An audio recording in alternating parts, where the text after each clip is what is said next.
लेकिन जब पुलिस वालों के बच्चों की तकलीफ होती है तो जो बच्चे वहां पर प्रदर्शन में थे और उनकी जो पिटाई हुई थी, उनके साथ जो गोली चलाई गई थी, पैलेट चलाई गई थी, या लाठी से भी जिस तरह के प्रदर्शन, बहुत सारी पिक्चर्स वो वाली भी हैं, वो भी दिखाई है, तो उनकी तकलीफ भी उतनी ही है।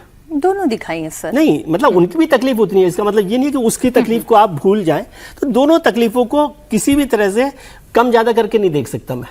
ठीक है, ये हर्षवर्धन जी, इसका एक पहलू ये है कि अभी तक तो हमेशा सिविलियंस जो है वो पुलिस से प्रोटेक्शन मांगते थे, अपनी सरकार से प्रोटेक्शन मांगते थे, लेकिन अब पुलिस वालों के परिवार वाले पार्लियामेंट से सुप्रीम कोर्ट में जाकर ये मांग कर रहे हैं कि हमें भी प्रोटेक्शन चाहिए, हमारे भी पक्ष को सुने, हमारा भी दर्द समझें।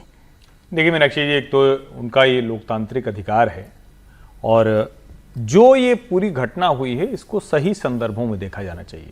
मैंने कई बार कहा है, फिर से दोहरा रहा हूं कि मैं तो छात्र आंदोलन में, छात्र राजनीति को, छात्र संघ चुनाव को बहुत नज़दीक से चुनाव लड़ा नहीं, लेकिन उसके अलावा सब किया है। तो ये लाठी चल जाना, पत्थर छात्रों का फेंक देना, इसमें हम लोग खुद भी शामिल हैं, सब होता है, कोई ऐसा नहीं है कि नहीं होता है, ये कोई ऐसी घटना भी नहीं है।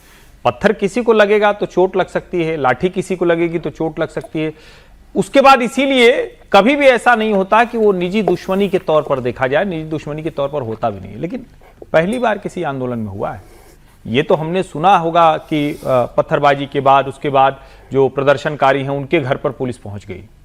पहली बार हुआ है कि बाकायदा पुलिस वालों का एड्रेस सार्वजनिक किया जा रहा है, first time in India's history. ये प्रोटेस्ट नहीं था। अच्छा, पुलिस वालों का एड्रेस, पुलिस वालों का एड्रेस बाकायदा इसको इंस्टा रील पर उसको सार्वजनिक किया गया।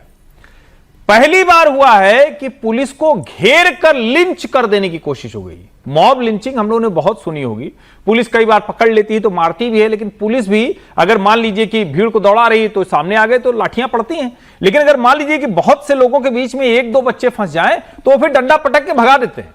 वो ऐसा नहीं होता कि उसको चारों तरफ से घेर के मारे, लेकिन हमने इस आंदोलन में देखा कि पुलिस वालों को उन अराजकों की भीड़ ने घेर कर मारा।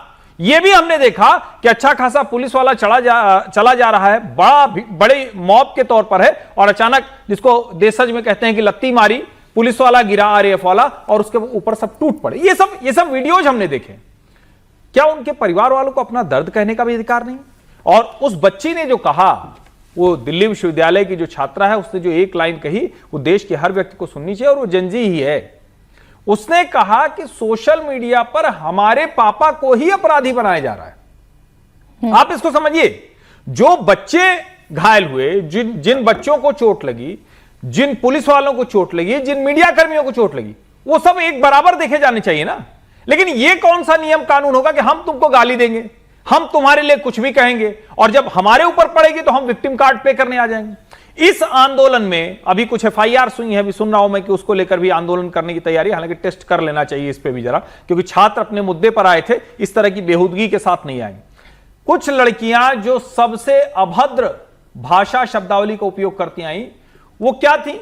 किसी का ब्यूटी पार्लर चलता था, कोई रील इन्फ्लुएंसर थी, किसी का कोई दूसरे तरह का समूह था। वो लोग क्या करने गए थे? वो बाकायदा वहां गए, उनको अपने रील के लिए कंटेंट बनाना था, प्रधानमंत्री नरेंद्र मोदी को मां बहन की गालियां देनी थी, जितने स्त्री अंगों को लक्षित करके जितनी भद्दी भद्दी गालियां दी जा सकती हैं वो देना था। और तो और वो सामूहिक तौर पर उसको यूं उल्लास में, उसका एक तरह से कहें कि उत्सव जैसा मना रहे थे, जैसे वो गालियां बड़ी अच्छी हों।